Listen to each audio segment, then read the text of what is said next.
because I'm ballsy. I don't take no shit from anyone because I'm a stud. I'm ballsy.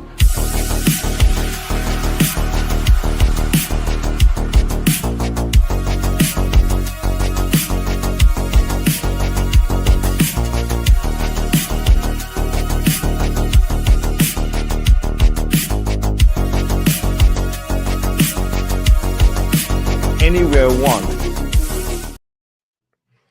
Welcome to Ballsy, Monday nights, 8:30 p.m. Central, starting now with my main man, Bindles, the Dynasty expert, a best ball bro, the hunk up north in Canada. The guy goes by many names. He's here on the show with me, and we're going to be getting into Dynasty and best ball talk, fantasy football. So Hell welcome yeah. to the first inaugural episode. How we doing tonight, my man, Bindles? Good, brother. Yeah, I'm excited to get this going every Monday night. Should be something you mark on your schedule every week and tune in. We're going to, dig into some Dynasty, just strategy talk, specific talk about our teams and whatnot, and then draft some shippers. And be real ballsy in the drafts and try to push stuff, try to really push our chips in, push our edges in. And I think, we have a little bit of different like drafting style, like, right. We can kind of push each other. And I think that's when we can really build some super teams. So I'm super excited. Couldn't have said it better myself. And I wanted to ask you, because I know you're in quite a few leagues, just about how many Dynasty rookie drafts have you wrapped up lately? Yeah. So I think I've finished up probably 30, 35. I still probably have another 15-ish to go. So yeah, it's been going pretty well. I'm in a mix of leagues. So some of them are more like experienced players. Right. And then some of them are just random people from whatever the internet that aren't as experienced. So it's pretty variable in terms of just how things have been playing out. I've been really trying to be aggressive on Travis Hunter. That's like kind of my guy this year that I've been trying to either take him when he falls or trade up.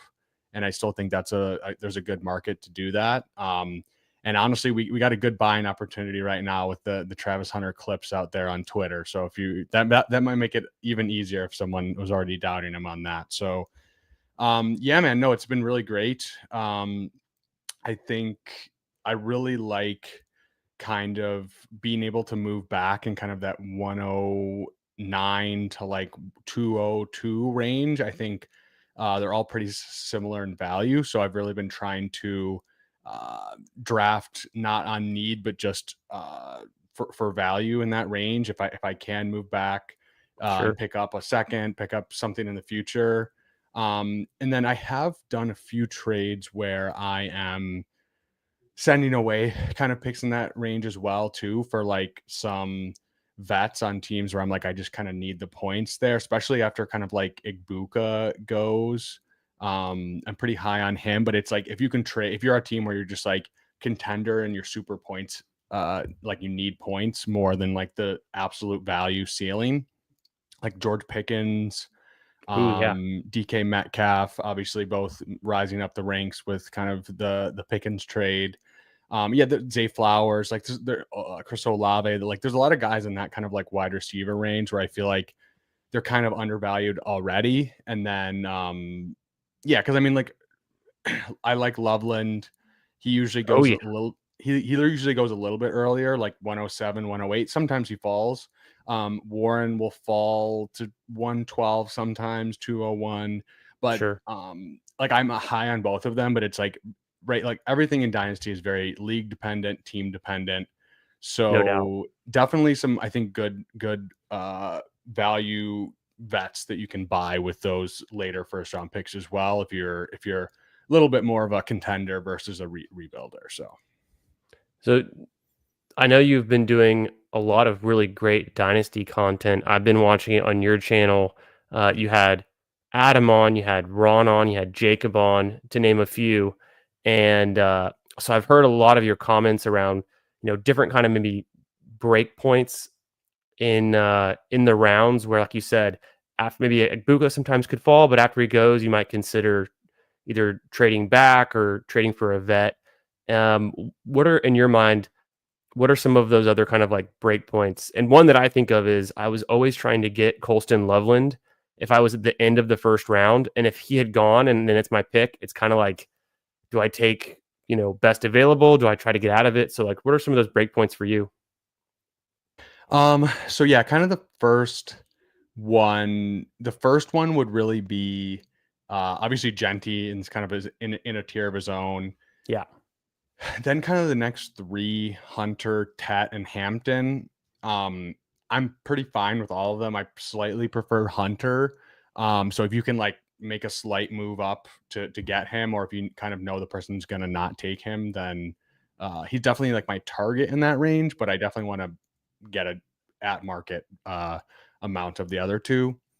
I don't Hmm. view Cam Ward in like the same tier. I think like by like Dynasty Data Lab, like ADP, I think Ward goes higher, but in more experienced leagues, unless someone's just super, super quarterback thirsty, he's usually going like 105. I got him at 108 in one draft. I traded up one pick to get him there. But yeah, I kind of view that as a teardrop because I just Cam Ward, I use Fantasy Calc just to Uh-huh. give myself rough values of kind of where guys are viewed in terms of searching for trades, or if I'm trying to tier down to tier up. Um, he's already like viewed right next to like Brock Purdy and Baker and like kind of those guys. So I would just Hmm. almost, I don't really care about age at quarterback unless it's just Sure. like I can bank the value. If it's like similar scoring range and I can just get whatever, then I'll do that. But I just think I'm not even out on Cam Ward or like don't like him, but I just don't think he's more of a pocket passer. He can run a little bit, That's what I obviously. was going to say.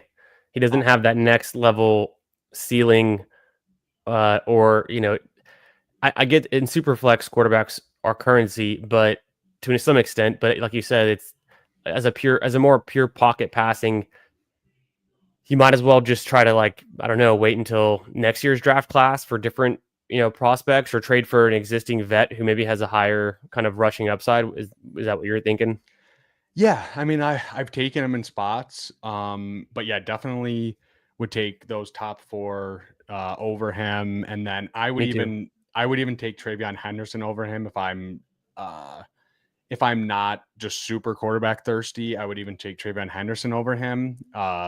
Obviously, like I said, team and league dependent, but I view them pretty similarly in terms of value, and I think Okay. Henderson has a lot of upside with his value as well, being rookie running backs can definitely, they're not as safe as quarterbacks. I think Right. like they don't have the absolute like first round startup pick trajectory in their range of outcomes usually. But I mean, we saw I remember a couple of years ago, like Javonte Williams was a second round pick. Like Yep. um, these guys definitely have opportunity for upside. So yeah, I would say that's kind of like my next tier would be kind of Cam Ward and Travion Henderson there. Um, I don't really see Travion fall that much. Cam Ward, same thing, not a ton, but a few times I've seen it on just like no one wants to just quarterback hoard, which we should talk about that a different episode on kind of quarterback hoarding. But so that Sure. would be my next tier, and then after that it would be Loveland. Would be my next up. I'm a little bit lower on Judkins. You can take Judkins. I think market has him pretty high up. Yeah. So if you just want to take him and just say, hey, he's a highly drafted second round pick, running back, like same, you could make the same case for Henderson as you could for Judkins as you could for Henderson, right? Like uh, he could Sure. definitely shoot up. I'm not as invested in the talent with him, and I don't believe in it as much, but I definitely think he's fine there. You can go either way with Judkins or Loveland. And then I would keep in Egbuka in that tier as well. I'm just really a believer in his talent. I think the landing spot, you don't want to over analyze the landing spot too much. A lot of times stuff is so fluid in the NFL that you don't really want to be too worried about that unless it's just like, because I mean, yeah, I think the talent usually wins out. So So yeah, I'm those three, and then I would say that's kind of a tier break for me. And Yeah. then Warren, Harvey, Jackson Dart, Caleb Johnson, Luther Burden, and Golden are kind of like one big tier. So it's like that's like what, like 4 or 5 guys there that I view pretty similarly, like slight lean to Warren and Harvey there. But that's a little bit where I'm more willing to either trade back or trade it for a vet, or just take whatever guy you like out of those guys. And then after that, it's a little bit of choose your own adventure. I think that's like the big teardrop where I'm like, after those guys, that's like if I'm trying to trade up from like late second to like that 202, 203 range, Okay. that's a big target for me because I like Tootin. I don't mind Scatabo, Trey Harris, Higgins are interesting, but I think they're a lot more speculative bets than kind of that earlier tier below No them. doubt. So if you can move up, like if you have an extra third or something, I would definitely be trying to do that. And then yeah, that kind of the late second feels a little weaker to me. It's like Tyler Shuck, Jalen Milrow, Kyle Williams, Jalen Knoll. And I don't really see like some of those guys will fall sometimes to the third. I like Harold Fannin. There's Terrence Ferguson. So it's like kind of like 208 ish to like 305, depending on who falls, is like pretty similar. So Sure. if you can either trade back, get extra darts in the third or fourth round or futures, that's definitely a good game plan, I think. And then yeah, I think it is a good draft definitely to be taking like I said, like having those third round picks and fourth round picks. So if you can trade back within those tiers. Sorry, one second. Yeah, no, I think one of the things, like, it seems like it is, if you wouldn't want to, you kind of just let what falls to you after you get past that certain range. Like you said, the mid twos are all very similar, and then the third round is very speculative too. And so I think, in my mind, at least what I've been doing in my drafts is kind of aiming for the back end of one, trying to trade up there or trade up to the beginning of the second round, and then after that, just letting it fall. Yeah, that's a good strategy for sure. Yeah. Um, some of my like targets are definitely Harold Fannin. I like because he falls to like mid to late third sometimes. Mm-hmm. I like Jarquez Hunter. Obviously we kind of have a murky RB2 spot with him and Corum, so I think that's a really good spot. And then yeah, fourth round dart throws. I really like Tesla. I really like Jordan James, Taj Brooks, Savion Williams.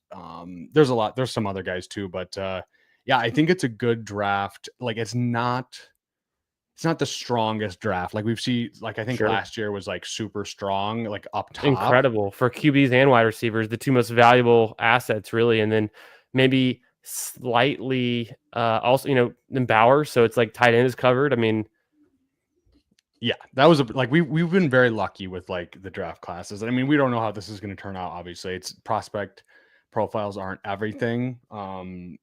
But yeah, I mean, I'm pretty confident. I think it's strong. I just don't think it has like the elite blue chip talent outside of maybe the first couple guys. But even Hampton, right. like I like him, but I don't think he's like I would kind of compare him similar to like a Kenneth Walker type, because Kenneth Walker would usually go like That's true. 102 in his draft class. So and Drake London was there as well. So it's like really good players, but not like um not just like immediate blue chip, like first round, second round startup pick guys. Definitely they have the upside shot to do that because they are rookies.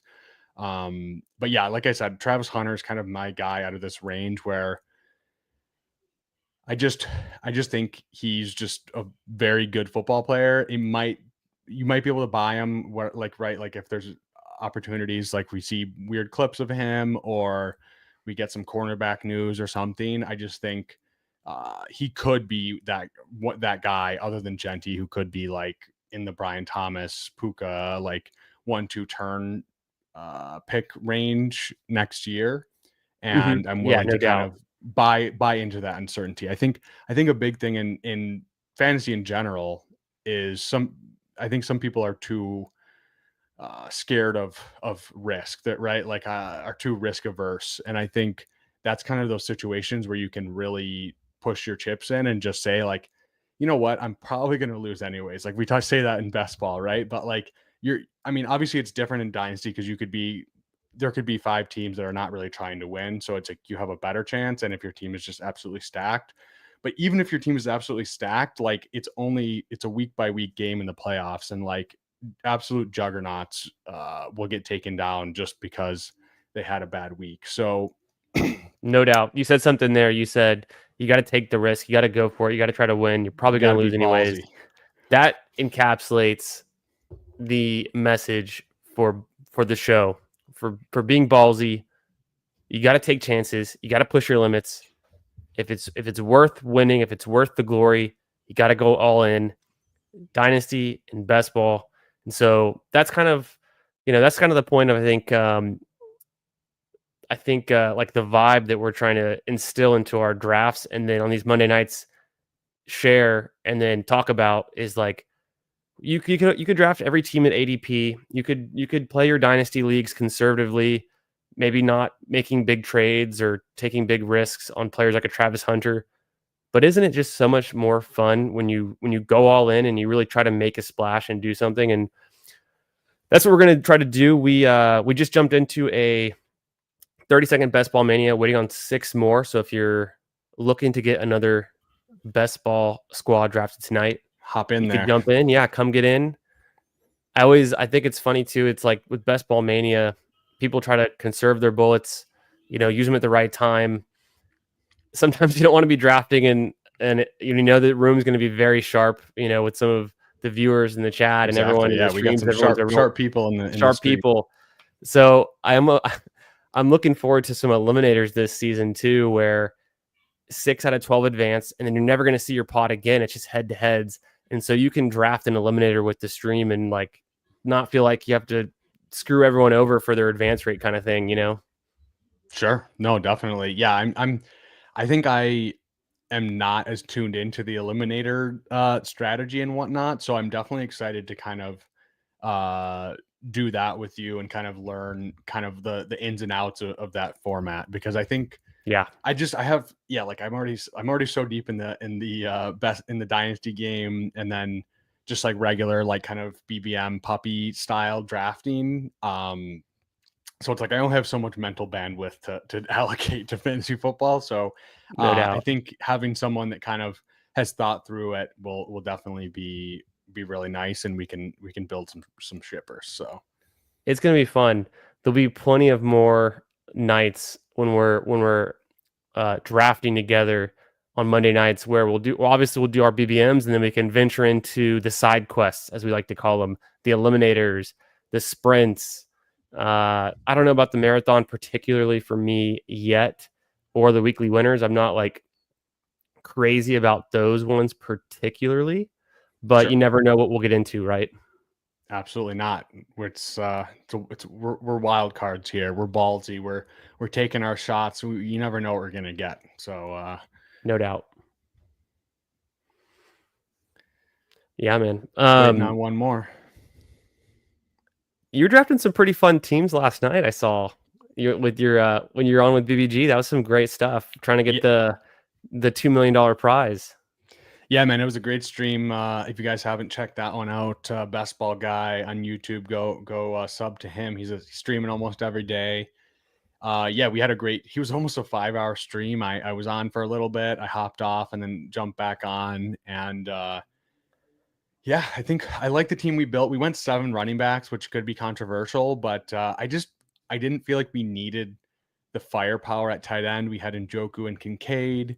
We had 4 receivers through 6 rounds, and then we tacked on 3 rookies and Egbuka, Knoll, and Jaden Higgins, and we had Hurts, and I forget who our second quarterback was, but and Stroud. So I don't know. I don't mind Jerome Ford, even though we had Judkins. I just felt like we took a lot of rookies and kind of contingent type bets. So I just figured I still think Ford has that third down back role. And I think Dylan Sampson is more of like a backup to Judkins rather than I kind of think the so. third down back. So, I mean, it's an 18th round pick. Like, obviously, you're not looking for that much, but I just think Ford is explosive. He's probably going to be catching passes, has a little bit of contingent value. So that's why we added the 7th, because I think that was the one controversial thing. I think the rest of it was pretty like the board fell to us really nice. Everything looked great, and yeah, that was the kind of the wild card pick at the end where you're just like, you could draft. We were thinking Conklin maybe as a bring back. Okay, we are on the clock here. So we got the 7th pick. There's Genty, Neighbors, and Collins by ADP. Puka would be the next pick. I know you like Puka a lot. You want to grab Puka here? Yeah, I've been drafting a lot of Puka, but Let's do it.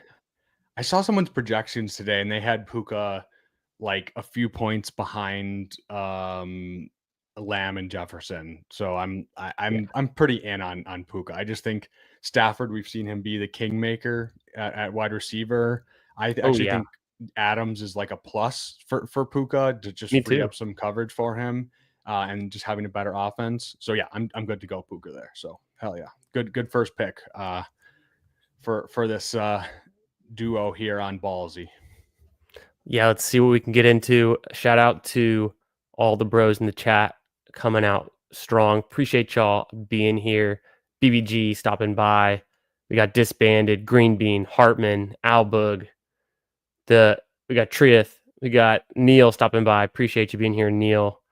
Hope you're having a great Monday night. We got none other than Tyler, the emo cowboy himself, who's actually coming on to my regularly scheduled programming Wednesday night. Somebody drafting with him.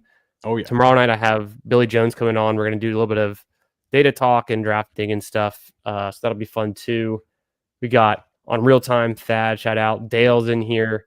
Dale wants to know best team schedules for playoff weeks. I've been hearing some chatter about that. I think the Texans have a good one just with the dome games. Yeah. Tyler was mentioning that earlier during his Fantasy Sanctuary stream. What about Bindles? Are there any playoff weeks that you're especially like psyched on? I will just say, at least with week 17 counting for a lot, I really like the Vikings and the Lions game to target. That's a pretty good one. Yeah, I think Commanders, Giants, Philly, and Dallas. I think those are 3 fun games. I think we go wide receiver here first. Do you have a preference to AJ Brown or Ladd? I kind of like AJ Brown, but it's pretty close for me. So if you want, I'm a big fan. Let's go ahead and get him. Okay, yeah, this is the same start I did with BBG last night, but honestly, I'm not mad about it whatsoever. Like, this is 2 guys that can give you probably like 35, 40 points in a week. 2 grown ass men. Great start. So no doubt. The other part was I haven't been able to see Drake London fall very much. So I need to get more Drake London, but that's a whole other story. You were talking about your favorite kind of playoff weeks, schedules, or even week 17. Yeah, I mean, Commanders, Dallas, obviously week 17. That's a fun one. Giants and Philly. Like, I think Philly's defense is obviously last year they were just insanely cracked, but I don't think they're going to be the same as what they were last year, and it should be a high scoring game between those two. I think the Bucks are a really good playoff schedule as well. Atlanta, we saw their defense struggle. They brought in some new talent, so maybe they're a little bit better, but probably they did upgrade a little bit, didn't they? League average, probably, right? Which is not anything to be scared of. At Carolina, who we saw, like they brought in some people, but I think they were historically bad last year. And then Miami defense also had a bunch of injuries and are kind of trying to piece it together as well. So I think that's a pretty great playoff schedule right there, especially with those 3 receivers you can get paired up with Baker, tack on a K. Dotton later, and then obviously Bucky Irving goes here in the 2-3 turn range. So that's a really fun one I like. Let's see what other ones. No, those are good calls. Definitely. Really quick on other ones that are really standing out. Yeah, Minnesota, Dallas, Giants, and Detroit. Those, right? Like Giants are just I mean, they upgraded their defense, so maybe they're better, but they're probably not in a position where they're like. I think that could still be a game where you get a boom game from the Vikings. Dallas should be high scoring in Detroit. So yeah, there's definitely some concentrated ones where you're just kind of like, it's kind of hard to see this go wrong, even if it's not week 17 where they go off 15, 16. Yeah, should be great. What about you? Any ones for you that are super standing out where you're like, these are guys I'm moving up just the tiniest bit due to that? Let me think about that. So I did adjust my rankings earlier today. Nice. It was more just kind of things I'm research that I'm getting into, whether it's on stream or on Twitter and other things people are posting. I don't know. I'm trying to be. I get excited about like the week 17 games. Like I said, it's either the Rams or versus the Falcons, or it's the Lions and the Vikings. Those are just, they seem like obvious shootout type games that are going to be really fun. Great QB play and a lot of skill position players that we like. But I'm trying to think. Maybe if anything, I might have moved some down slightly. I'm a little bit afraid of the Chiefs, even though it's a home game, playing the Broncos, whose defense was good and now is looking to be even better. They get Jahdae Barron in the first round. He's kind of a lockdown corner type of guy. Wow, Yeah, I thought we might have been able to get Garrett Wilson there. Our best available based on ADP in my ranks, it's Chase Brown or Breece Hall, or we could go Devontae Adams. Let's go. I like Breece Hall, but I don't mind Chase Brown either. Let's go Breece Hall. I kind I'll of take like Breece here, no doubt. I don't know how it happened. I had Breece ranked 30th overall, and then I checked my rankings today, and he's at 32.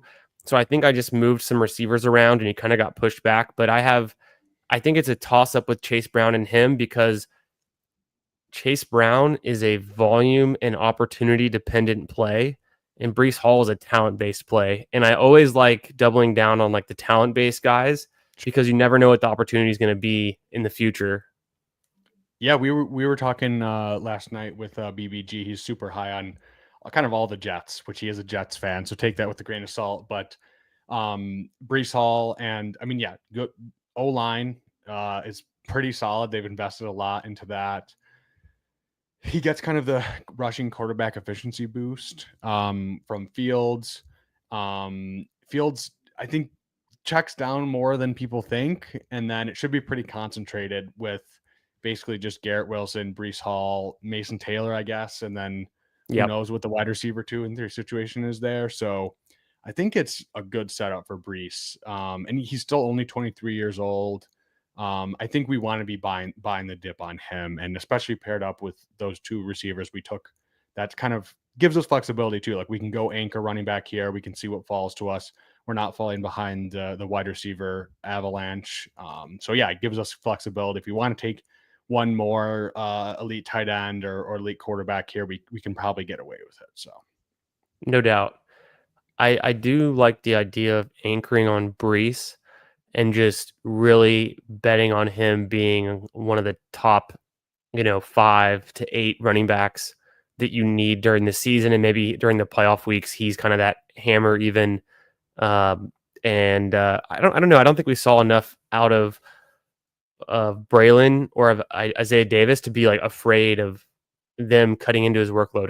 I don't think that's going to be a concern. As long as Breece is healthy, I think he gets the ball. Yeah, I mean, he's just such an insane talent. So all right, we're back up. We could try to push for Hurts on the way back. So maybe we go for either Xavier Worthy. We could get Zay Flowers or Devonta Smith or DK Metcalf or Jamison Williams. Any of those stand out to you? I like Worthy. Any other running backs here that we're remotely interested in? It would be Hampton. Do you want to go Hampton or Worthy? Let's go Worthy. Yeah, because I like the running backs on the next turn. If Hurts doesn't fall to us, that's true. That's kind of what I'm thinking, because I've been moving Hampton back a little bit. Sometimes he falls in drafts. I think Hampton's pretty close to Mixon in my books, although he's younger, has more maybe potential upside. Mixon's kind of more proven, and then you pretty quickly get into like the Harvey range with a bunch of these other running backs that go in the 6th round that I like. Yeah, there's just so many 6th-round running backs that I like. So it's not that I like Hampton too. I like getting Worthy though. Gives us another quarterback out. Yeah. I like Rice better, but I mean this is just a good price on Worthy in my opinion. And It's yeah, getting better. I think Worthy sliding a little bit makes sense. He was priced up pretty expensive, and I know a lot of people like him at the 3-4 turn, but I prefer him at the 4-5 turn kind of range.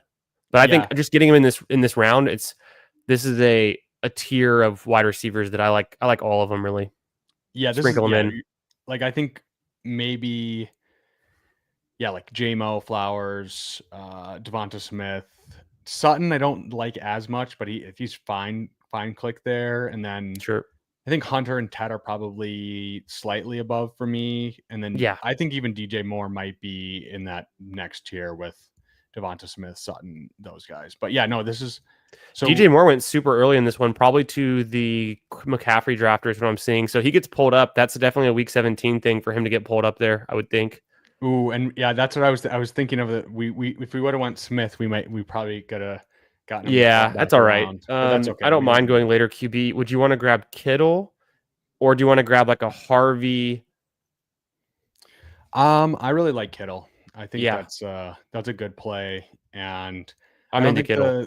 the wide receivers here versus the next round are too different. I do like Harvey, but I It's a think with lot of running backs. At least in my rankings, I've got a huge block of running backs from pretty much the next pick until all the way into our like for the next 12 picks. It's for me, it's a lot of running backs, and then there's going to be guys later like Olave, Golden, Jerry Judy, Godwin. I think that tier is to me already so different. The wide receiver you can get. Maybe Olave is like the last one, a little bit ahead, but is very different from a George Pickens or even like kind of that range we just left for wide receiver. yeah, I just think Kittle he could help you match the Bowers and McBride drafters there Oh, at 100%. such a cheaper cost. So, and I like the San Fran bounce back this Yep. year. Just They have like notoriously easiest schedule or easy schedule, and then their week 17 game is intriguing as well.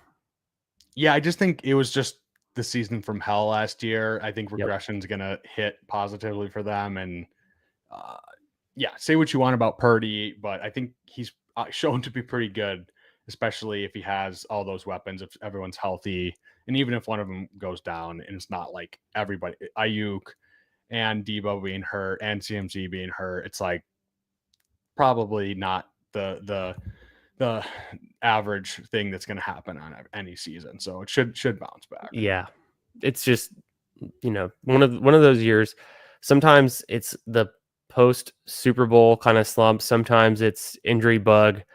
The 49ers have been one of the best teams for fantasy in recent history.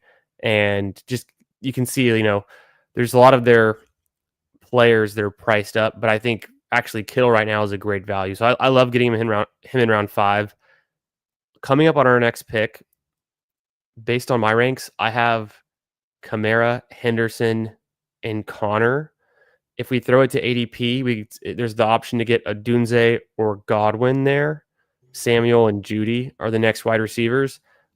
I'm leaning Henderson, but we don't have to take a running back here if we don't want to. I think I like running back here if Henderson falls. Otherwise, sorry, can you name off the other top by your ranks? Let's go Henderson. Henderson's there. Let's just get him, and then we can flip it off of the board view too. We can see, like, now that we're getting deeper in the draft, we can see what the best ball overlay suggests in terms of stacking, or we can look at the week 17 matchups and just make sure we've got our bases covered. But Henderson's fun with Brees. They play each other in week 17. So just an added layer of, does that game go off and be one of those games you need? Through our first 6 picks, we've got 3 wide receivers, 2 running backs, and a tight end with Puka, AJ Brown, Brees Hall, Worthy. We got Kittle at a decent value. Just got Henderson, scooped him up in the 6th round. You were saying how high you were on Henderson in your rookie drafts. I like him a lot in best ball too. I think they're going to use him a lot, and I think Ramondre's time has come and gone. Yeah, he's just like such a fun fantasy profile. I think I comped him to DeAndre Swift if DeAndre Swift wasn't a P word. So a pussy. So I think he's going to catch passes. He's explosive. Like for your running backs, that's really kind of what you're looking for. Yeah. So this pair him with Brees, get that little week 17 correlation there. We got our 3 wide receivers early so we can see what falls to us back around here. And I mean, I think Henderson versus Chuba, Harvey, Kenneth Walker, like you could have taken him around earlier. Even Hampton, like I think Hampton fell here a little bit, but I think Hampton would be the favorite to score more points, but I don't think it should be that much of a gap. So We're coming up quick. I have Diggs as my next kind of ranked player available. There's also, it would be DeAndre Swift or Diggs. So Diggs goes. There's Mahomes there. It's never too early to get him. You know, we have any other stack. wide receivers here. I kind of feel like The wide receivers by ADP is Pearsall, Shakir, and Ayuk. I would go Ayuk over Pearsall. Let's go Ayuk. We Okay. got Kittle. I agree. I think let's go. I like Ayuk better.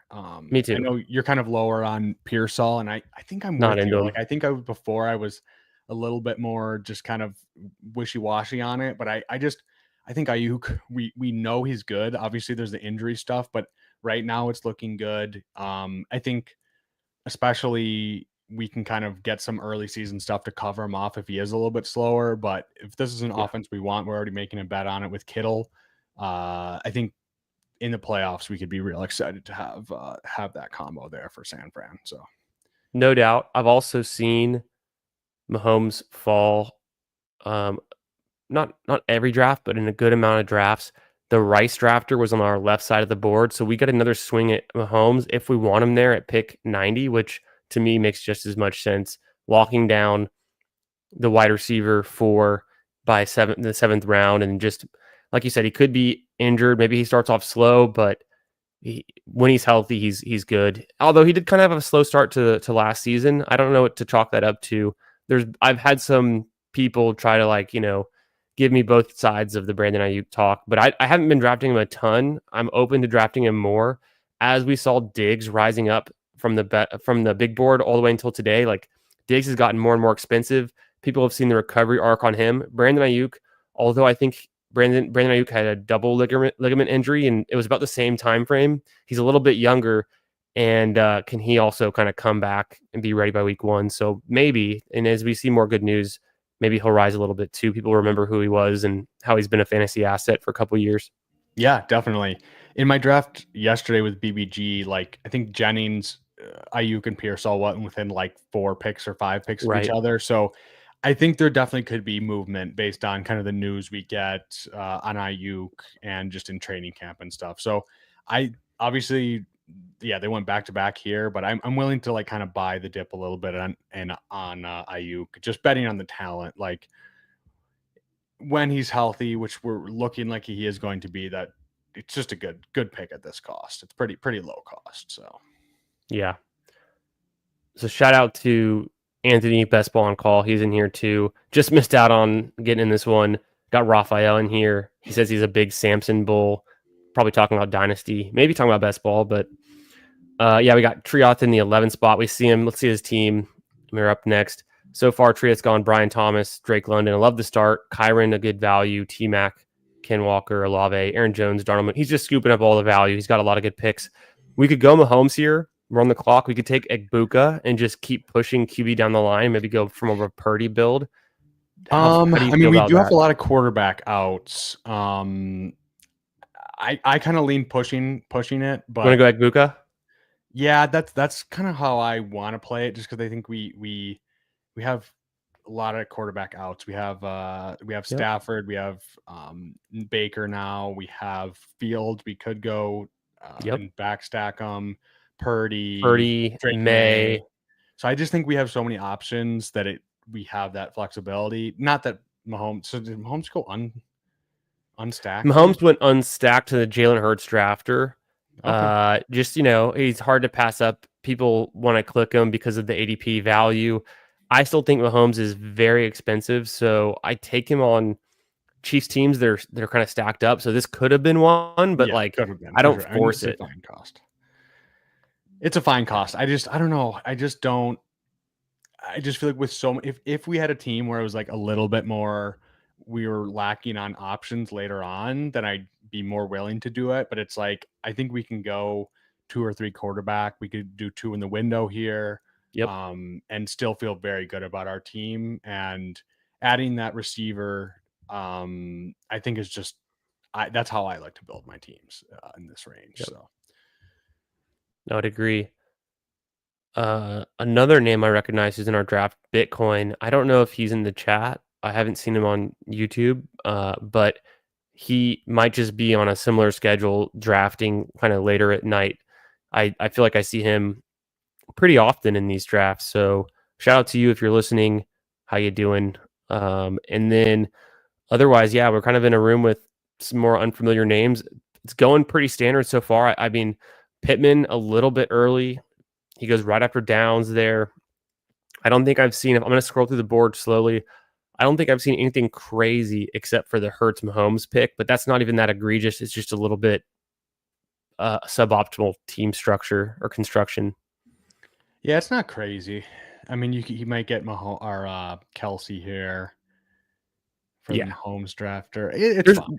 There's the name value and recognition. I kind of play this game with myself sometimes where I imagine if all of the names were like hidden or like you couldn't tell who the player was, like would you still draft them based on their recent performance, where their ADP is and things like that? And so I think Mahomes is one where you might not actually draft him there if you could just see his statistical profile compared to the other quarterbacks that go after him in his kind of recent years, and you didn't know that he was the Kansas City, quarterback. Absolutely, yeah. No, you're right, and that's also why I was fine passing on him there because I just feel like we're gonna get similar. Do you want to go? If Fields or so Jordan Mason's there for a nice running back 3. Also, Fields is there, and I love Justin Fields. We can go Fields and then see if we get another quarterback to come back around. Yeah, let's go Fields. Caleb I like Williams, Fields. Bo Nix, Fields. I don't think we have a Nix connection except like for the fact that Fields. we took. I like Fields. Let's go Fields.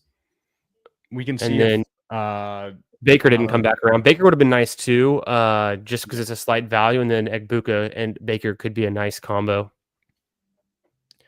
I think Fields is a really good pick right now. Like, no doubt, he's when he plays, he's going to score points, and he's pretty locked into. He's so good for fantasy. How quickly we forget, like the 1,000-yard rushing season. His, if they're not going to pull him and bench him, then he's like a much safer pick in fantasy. That was the situation last year. Was on the Steelers. It's like if you have 2 starting QBs, you have none because which is it? Fields or is it Russell Wilson? Now he's on the Jets.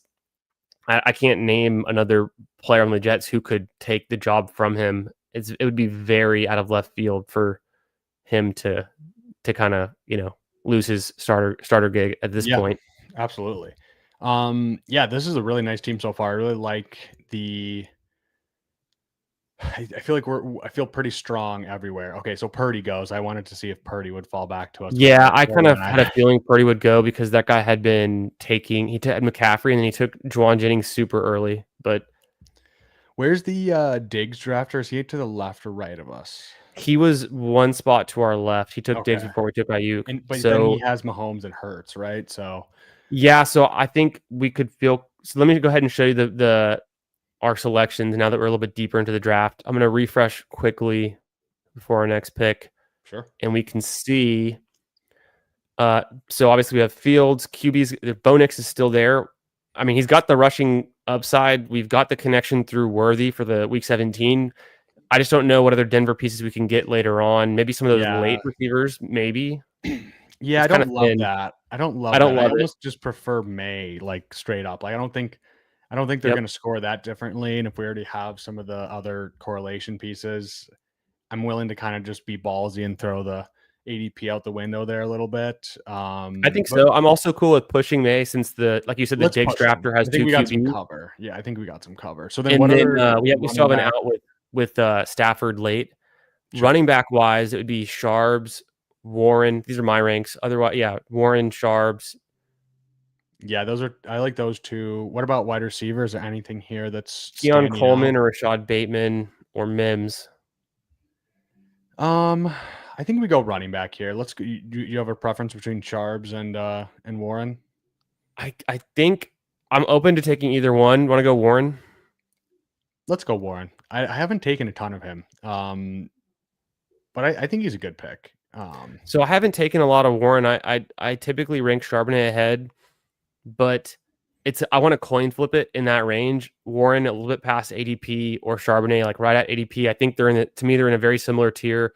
They're both kind of a backup running back that could step into a larger role.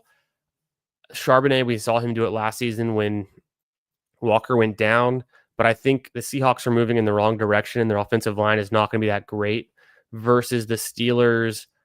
Maybe, we don't know what's going on with their offense, who's the QB, and then Caleb Johnson's definitely going to get a lot of work, but maybe it's a better split than what he was getting with Najee. I don't know. I'm not super excited about Jalen Warren or Charbonnet so much for like this year, but at this point in the draft, you kind of just, you get a running back 3 that maybe has some contingent value and maybe is talented. Yeah, and you should get some standalone value from Warren as well. So that's right. Like you're not just taking a pure contingent bet. So Yeah, I never liked the touchdown upside with Warren. It never seemed to be there. yeah, no, you're right. He's more like efficiency guy, like breaking long plays, which it could happen. He was very injured last year, so That's true too. we could see him bounce back and just give you some long pass catching. I don't Caleb Johnson's not really a pass catcher, so I mean, we don't know Right. what the offense is really going to look like, but at least Warren will give you the third down work, and I think he has some upside. So yeah, Charbonnet has touchdown upside. I don't know. I like Charbonnet. He's a fine click here, but I just don't. I think he has a little bit less standalone value personally. I'm also a Kenneth Walker bull, so I mean maybe that's part of it. Sure. And then maybe just the Seahawks aren't as good as they were last year, not in a position to score as many touchdowns. They lose their starting quarterback. They lose DK Metcalf. They have a new offensive coordinator.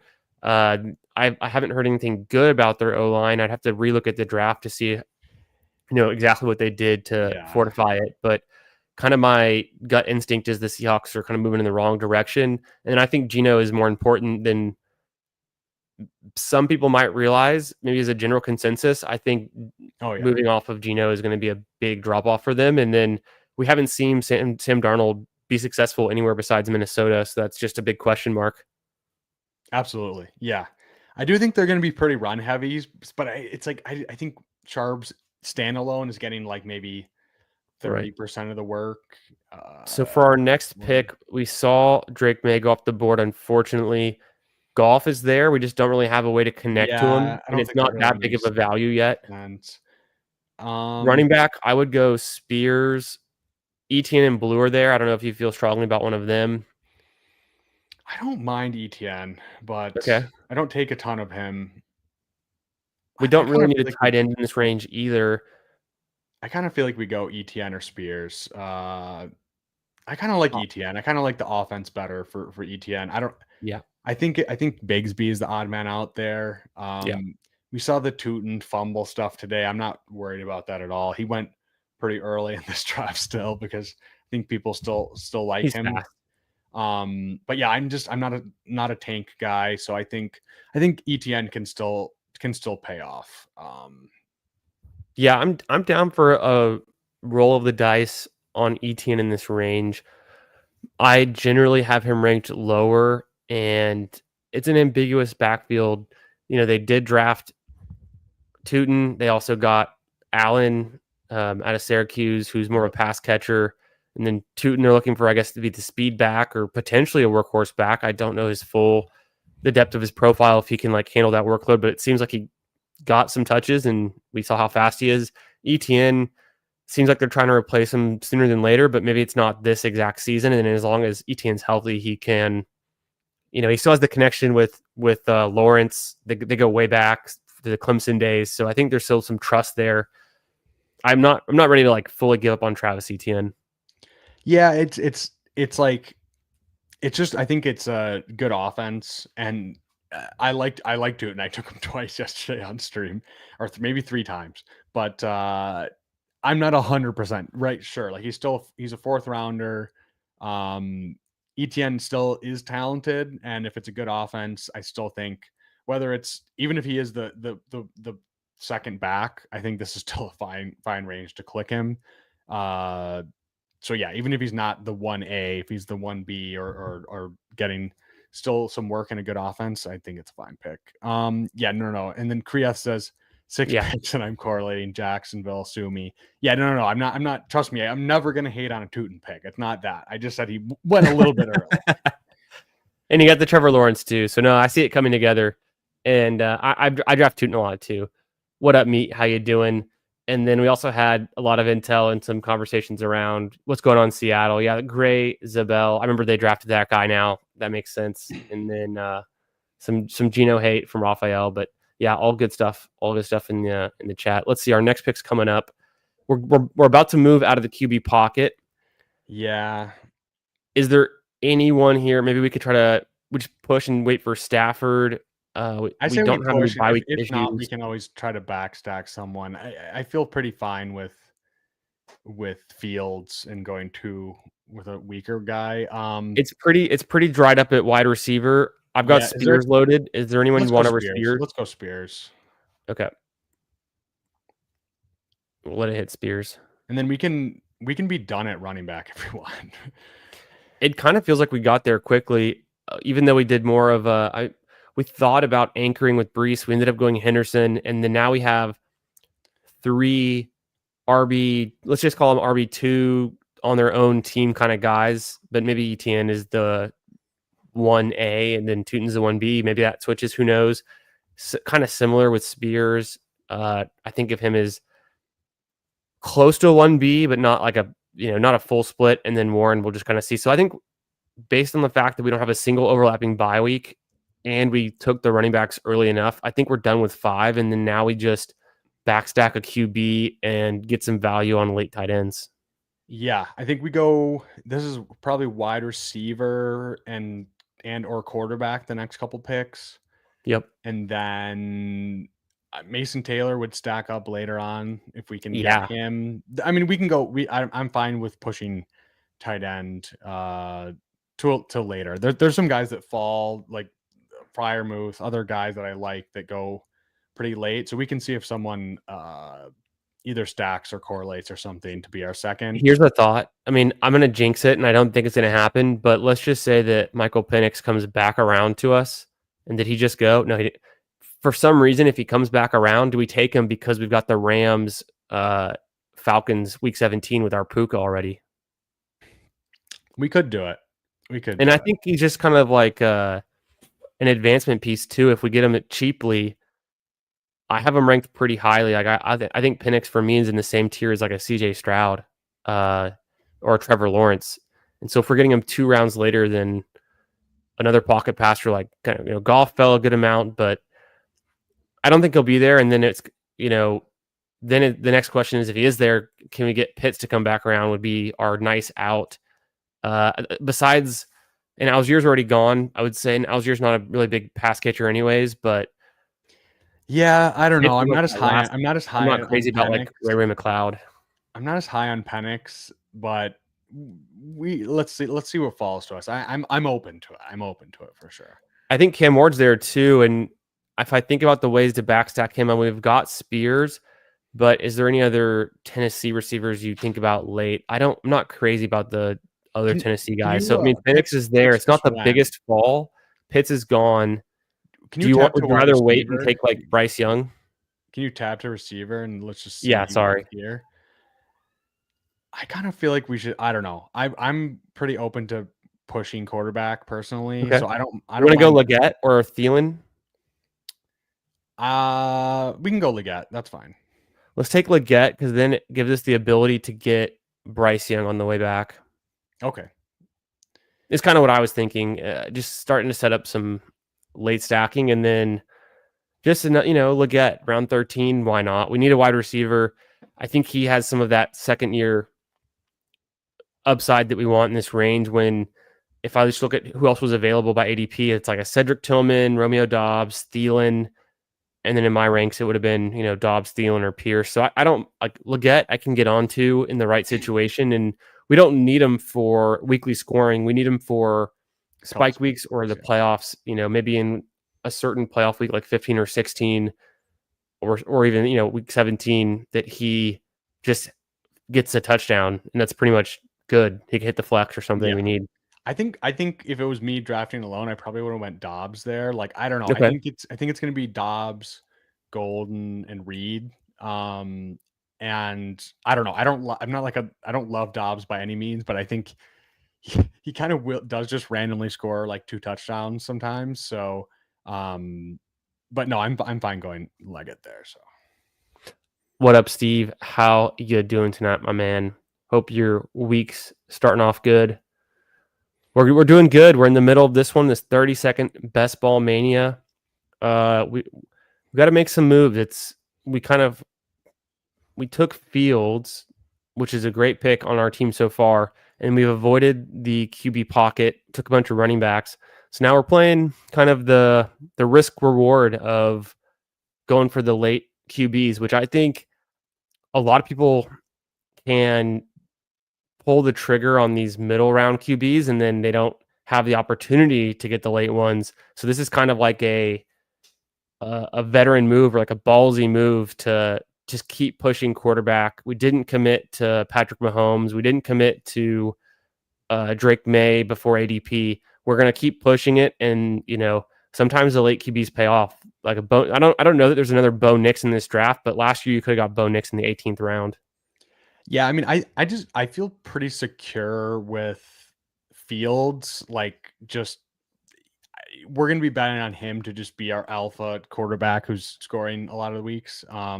So Cam Ward and Stafford are both available. We don't have any pieces except for Spears for Cam Ward, and I don't love the later pieces for him. Should we just take Stafford anyways? I think we just go Stafford. Yeah, I'm pretty fine with that. Like, I think we're good with 2 there, unless something falls to us where we want to take a third. And I don't know. I mean, I think paired with Puka, like, that's perfectly fine. I know Stafford falls sometimes. People aren't super jazzed on him, but I mean, he's not the highest upside quarterback, but with Puka and Stafford, I mean, Puka and Devontae Adams, like, I think he's a fine QB2, and I don't mind the way we played it. So yeah, I've got an idea.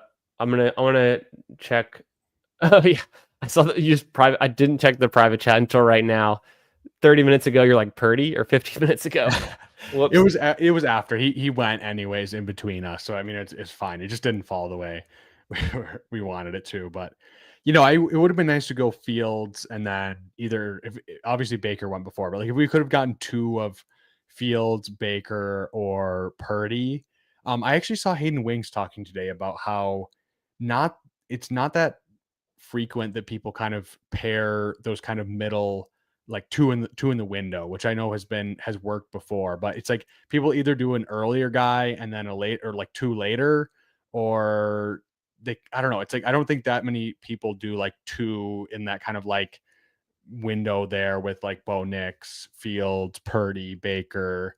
So I think if you can pull it off, double stacked up, I think that's pretty fun. And then you can be done at 2.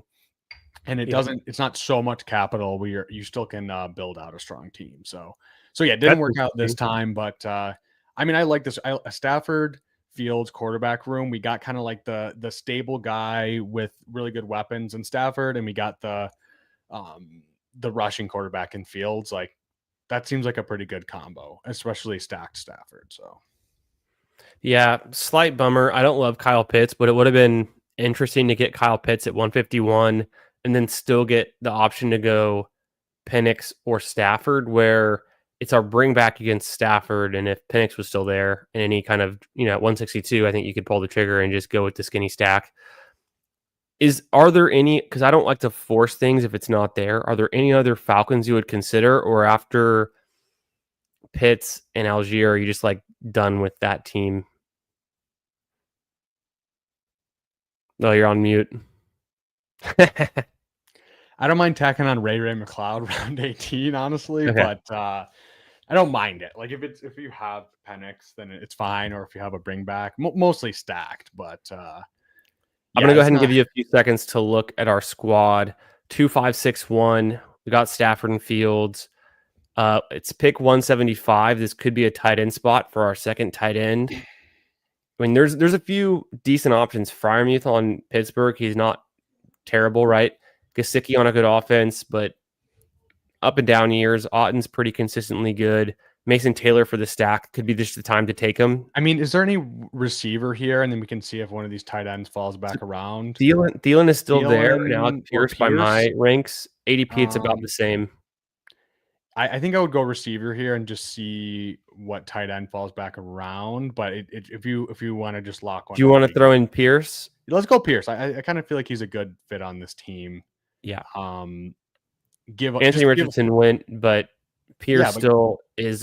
We already had ETN, so there's a little bit of week 17 there, and just obviously a spike week guy. Yeah. No, I think. I mean, yeah, we get. I mean, Pierce was pretty good last year. Obviously, he was really good last year. So I mean, yeah, he's kind of a perfect round 15 wide receiver. You're just like, I don't care about consistency. It's best ball. Give me 3 games where you catch a 50-yard touchdown and you hit my flex, and that's all you need. So I like it. And we have no conflicts from our buys. Our 2 QBs are on different bye weeks, 9 and 8. Our running backs, every single one of them is on a different bye week. And then for wide receiver, we just have AJ Brown and Egbuka on bye in week 9 of the 7, and then Ayuk and Leggett on bye in week 14. So we're pretty much in the clear. We got a 2-5-7-1 build. We can really, it's our choice how we finish this one out with our last 3 picks. Obviously, we need a tight end at some point, but we could take another QB if it makes any sense at all. We could just keep hammering the wide receivers, maybe tack on a 3rd tight end. I think would make a lot of sense on this build, but we don't have to since we have Kittle. I think I'm fine with those 5 running backs unless something just really stands out. Would you consider a late Jarquez or Corum just for the Ram stack? I think that would make sense. Yeah, in round 18, if we because if we go wide receiver tight end here, I'm fine with that. And then and then it would probably be running back or tight end for that round 18 pick. So let's see what falls to us here. I think we have flexibility. We know we're taking in one more tight end, and then we have options between the running backs and wide receivers. I don't think there's any quarterbacks that really make sense, but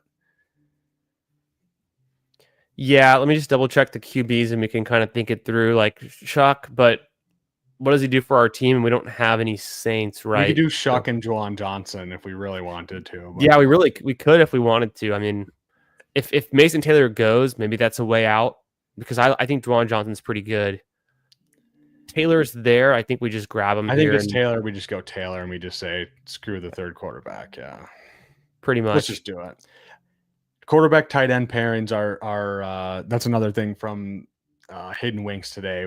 That's pretty strongly correlated. So that's good to at least get, other than Brees, another a pass catcher for him. Let me float this one. Would you consider Higbee or Ferguson late to go with Stafford then? Yeah, we could do that. Yeah. And do you have a strong, because Higbee missed last season coming back from the injury, but had a good playoff game where I think he had like 12 targets or something. Or do you lean more Ferguson and just say let's try to capture some rookie upside, late season magic? Maybe. Yeah, that's tough.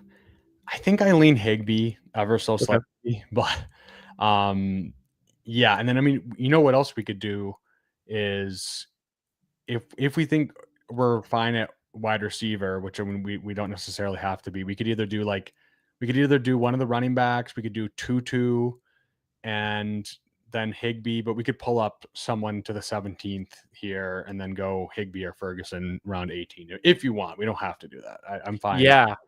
No, I'm just thinking through our options, right? If we want to queue up, just having all of these different guys available, if we can sure fire off on one the last second. I don't think there's any Jets we're going to want. Considering we have Brees, I would avoid Isaiah Davis, and I'm not in on Corley or anything. It's a little bit too far for me to go. But then Patriots, We'd also have an out with like a Boutte late.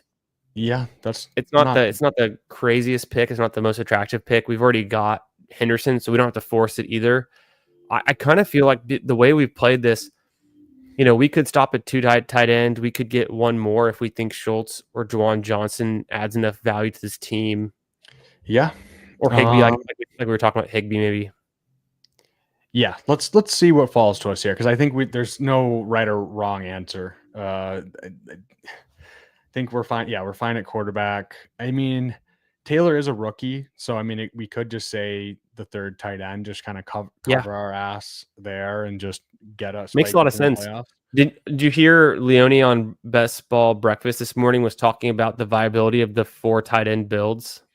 I missed that. I missed that portion of it. It cracked me up because I was like, 4 tight ends in 18 rounds. We remember that whole phase we went through 2 summers ago where that was like an idea of like your 4 last picks are tight ends. Oh yeah. And I was like, we're thinking about that again, but because to me, it's like I still go 2 and 3 about 50-50. Yeah. So 4 is. Leone said he wanted 3% for tight end teams, and I thought that was crazy. But I think we go Hunter. I don't know. Yeah. Hunter or Tutu. Where are you at? I think we can do whatever and it'll make sense. The upside with Hunter could be pretty nice on this one. One more running back. I never regret taking an extra running back in these situations. Let's do it. I think it's right. Like we don't need him, but if he is the RB2 there and he gets opportunity, it's a fine shot. Like it's kind of one of those positions where we're like, okay, we're fine with 5. This is an upside shot. It's not going to kill us. If it's a dead roster spot, it's not like, oh my God, like we needed that guy, right? Like, wide receiver, I feel strong enough we took 5 through 10 rounds. And then we tacked on 2 more later. So pretty solid there as well, especially with the capital be allocated there. So yeah, we can go tight end here or receiver and close it out. What do you think here? Do you think tight end is a better pick for this build? Let's just take a look at our receivers. So we think Puka, AJ Brown, Xavier Worthy, a healthy Ayuk is a pretty strong 4. Egbuka, we're betting on him being good in year 1, hitting the lineup a few times. Pierce is going to have his spike weeks. Leggett could, just be better than in his second year. I think this group, to me, it like floats on its own. I don't know how much better it looks if we get Tutu. Just the fact, though, that with Tutu, we would have one more stacking partner, and Higbee also accomplishes that, but gives us a little bit more strength at a position where we might actually be. Yeah, just knowing Taylor's a rookie, it's kind of a little bit more shaky.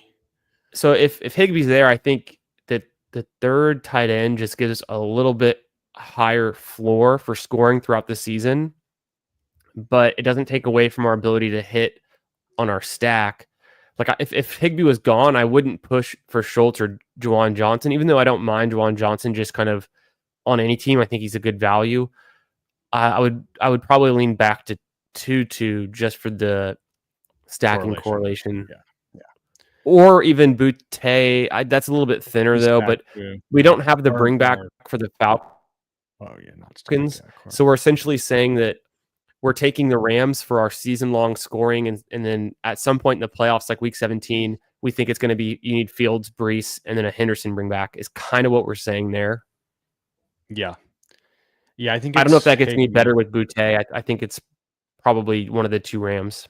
I think so too. I think that makes sense. I think we go Higbee or Tutu. They might both be there. So, and then Shuck is still there. Obviously, we can't really do much with him. He's more of a pocket passer. Any rookie could run a little bit more than expected. Daniel Jones is there though. Would you ever take a Daniel Jones? We've got Pierce, and then we already have the ETN bring back. Do you think that adds more than the third tight end? I guess that's where we're at. Like, do you think it? I kind of feel like it might. Let's do it.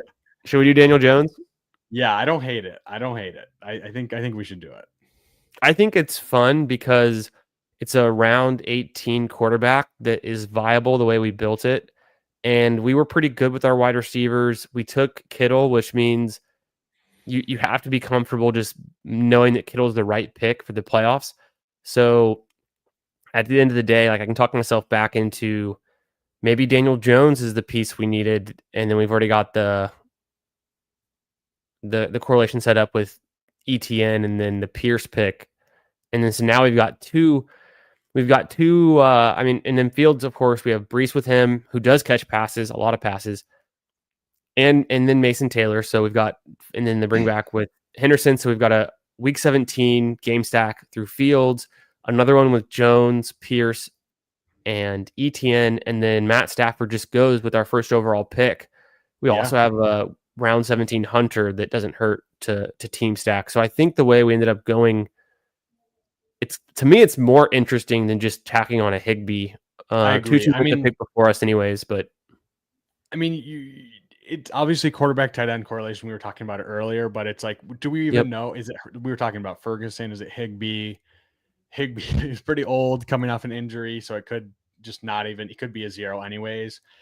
I think Daniel Jones could start the majority of the games there. I don't know. I mean, A-Rich is just either liable to get hurt or just not be very good. So I think Daniel Jones could start. And if he's starting Week 17 with Pierce, that's right. That's looking pretty good. You got a stacked guy who can score a 50-yard touchdown, and Jacksonville defense not great. So that could be a fun game Week 17 as well. So yeah, it's like, what does it take to get me a Daniel Jones team in Best Ball Mania? It's round 18. The correlation's already set up for you.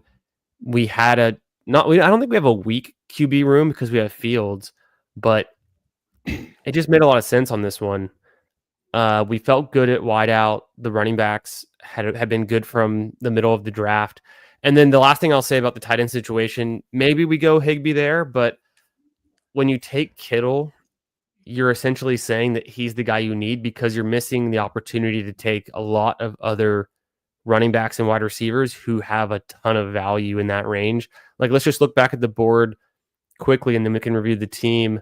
We skipped out on likes of Chuba Hubbard, RJ Harvey, Ken Walker, Kamara, to name a few. Olave maybe even. You don't just skip those guys if you think that Kittle's not what you need. Like if you're saying that if you're drafting Kittle there, it's like you need Kittle to pay off. So we made that bet. It makes me feel better about the two tight end. Although I'm still open to, like we said, with the Mason Taylor, maybe getting that third in a different team, a different situation, maybe one where we had maybe Mahomes or Drake May that came back around, and we didn't feel like we needed to take a third QB at all, and we just felt more secure there. Maybe that's when we would consider the third tight end with Kittle. Yeah, I agree. I mean, you're just right. Draft like you're right. Like if Kittle, we took him there, he's absolutely smashing. Mason Taylor's at least playing with Fields, and you got that stacked up. And then, I think Daniel Jones. I think the having the third quarterback in the playoffs stacked is just, it can really get you out of a squeeze in those playoff weeks. I think that's why we went Jones there. Just like that can help you. Like if you just get a dud from those other two, or one of them's injured or whatever, you get one spike week in 15, 16, or 17 out of Daniel Jones and or Alec Pierce, and you're like, okay, this is definitely worth around 18 pick. So and if he does start the majority of the games, like he's worth an 18th round pick anyways, which I would bet on. So perfect. Yeah. It's in this universe, it's Daniel Jones's world. He's going to be the starter at some point. Who knows how many games, maybe more than 10, maybe at the end of the season when we need him. He could just be the starter. He could just be the starter. Yeah. So we ended up going with a 3-6-7-2. We covered the fact that we took Brees and Mason Taylor late. Puka was our first pick. We tacked on Jarquez Hunter. Got the Daniel Jones in the 18th round. Feels good in that situation. Alec Pierce and ETN for the game stacks. The running back room is pretty good. I don't take a lot of Warren and I don't take a lot of ETN. So I think that's an influx of our kind of mind meld coming together and making some different picks. So it's always good to take some players you don't have a lot of exposure to. The wide receivers are just a bunch of studs. We went pretty ballsy on the first couple wide receivers. We're hoping that Ayuk comes back. We like Igbuka. And then stopping at 7, a very ballsy approach as well. The 2 tight ends, Kittle. Kittle is, the man. He's been great for fantasy and even in best ball for many seasons. So you can't go wrong there. And that one is going to do it for our first episode of Ballsy, guys. We're going to call it on that one, and we'll see you next Monday, the same time, but on Bindles' channel next week. So make sure you're subscribed there. You guys already are, I know. But if you're watching this in the future, if you're new, we're going to be going back and forth between my channel and Bindles' channel. And it'll be next Monday, probably at this time. But if it changes, we'll let y'all know. I think that's Memorial Day, right? So we'll give y'all a heads up. But appreciate y'all all drafting with us, being here, being in the chat. Any last thoughts, Bindles? Yeah, man. It's the start of a new era, the Ballsy era. We're gonna be ripping drafts. We're gonna let our we're gonna smoke our stogies inside. Yes. And I think this is a good start to that. And yeah, we'll get some more Dynasty talk as well next time. We'll try to brainstorm some nights we'll go real deep on Dynasty. Some nights we'll be ripping best ball drafts until the late hours. Exactly. But it's gonna be fun and we're gonna get ballsy. And so appreciate you guys coming out. Thanks again, Bindles, and we'll see y'all real soon. Peace. Adios.